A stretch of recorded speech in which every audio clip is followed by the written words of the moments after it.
Welcome to my first mixed media video tutorial. Let's get started. So here I'm using some golden gesso. I'm using it to cover my whole entire art journal page. I am using an old brush, so make sure to do that. You don't want to be ruining your good brushes.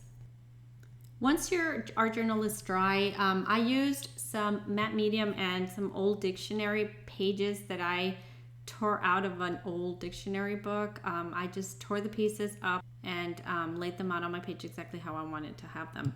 Here I'm laying down the matte medium with my fingers. I would much rather use my fingers. The matte medium tends to dry out your brush bristles. It's a lot more fun just using your fingers. Next, I'm going to add my colors. I chose these two colors. I thought they'd make a nice combination. One's by Master's Touch and the other one is from Liquitex. The yellow, the cadmium yellow, is from Liquitex. I placed a few dots on my art journal page. Here I'm going to be using a roller to just spread the color, not completely mix it, but just to cover up my journal page.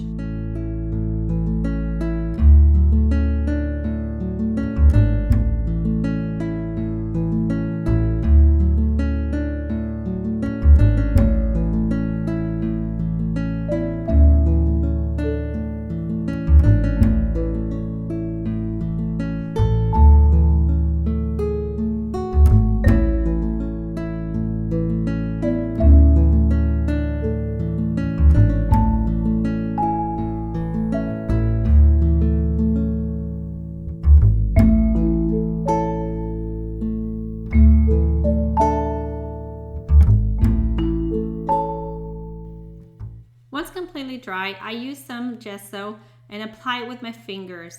I like gesso for texture, and I also like the fact that it brings back some of the white.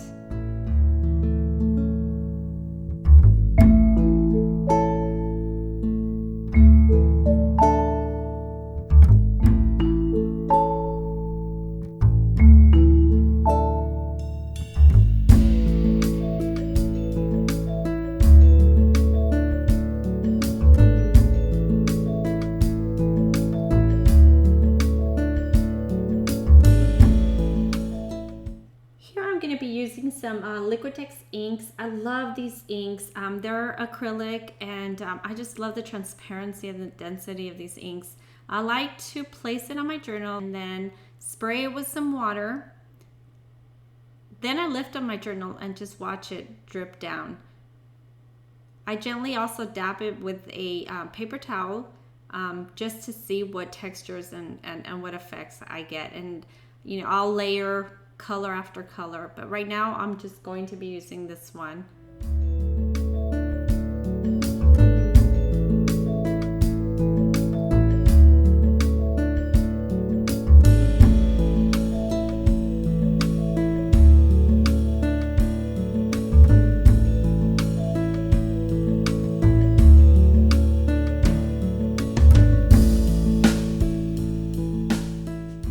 Here I felt it needed a little bit more color, so I decided to add some of the alizarin crimson hue from Liquitex Basics, and a drawer liner actually gives a great texture. So I apply some paint on the drawer liner and just spread it with my finger and press down. You could press really hard or very lightly to give you different effects of the print. I really like this texture. I'm layering more color. This time I'm really not sure where I found this. I think it was part of a sander that my husband had. I just thought it would provide a really neat texture. So I added some of the teal, and this time I kind of pressed a little bit harder, and it gave more of a texture.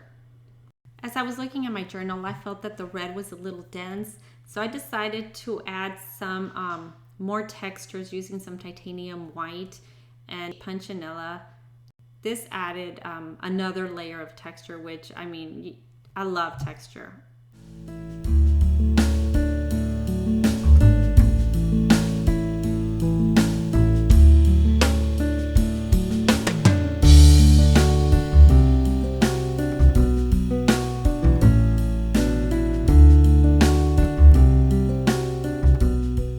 Here I decided to add some pink. So I'm mixing my alizarin crimson here and my titanium white to give me a bit of a pink, to add some more of the, bring in some more of the red, but for it not to be so intense. I used paper roll actually to make my circles. I just pressed against the paint and then pressed on my journal. I mean, you could basically do any type of textures with things that you find around the house, and I think that this is a great way and actually very inexpensive to add texture to your journals.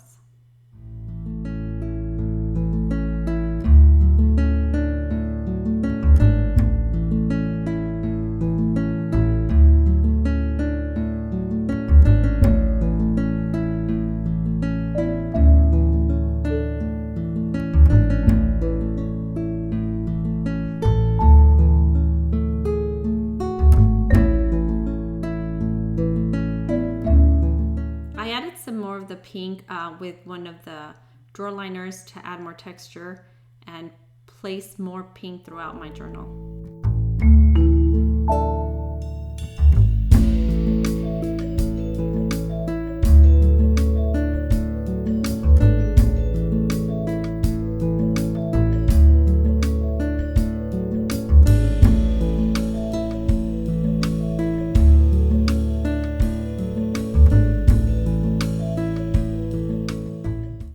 Going to be adding my my text. I made sure that my journal was completely dry and found this nice little quote that I had from a calendar that my daughter had given me. So I tore off the edges and just placed it to the left hand side of my journal. I really found that the color matched the paint that I had placed. So I used the matte medium to glue down the quote.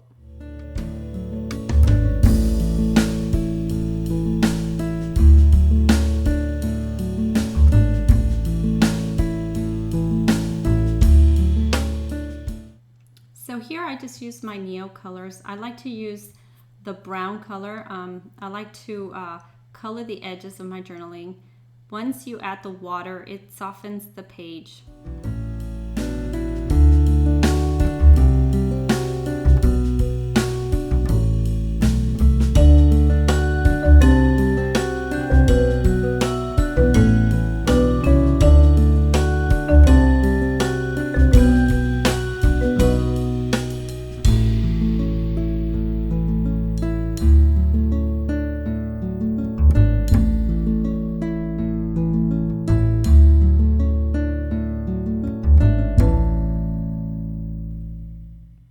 Finish off my page, I used a Stabilo pencil and just added some outline to my circles, and then wet it with a brush to activate the color.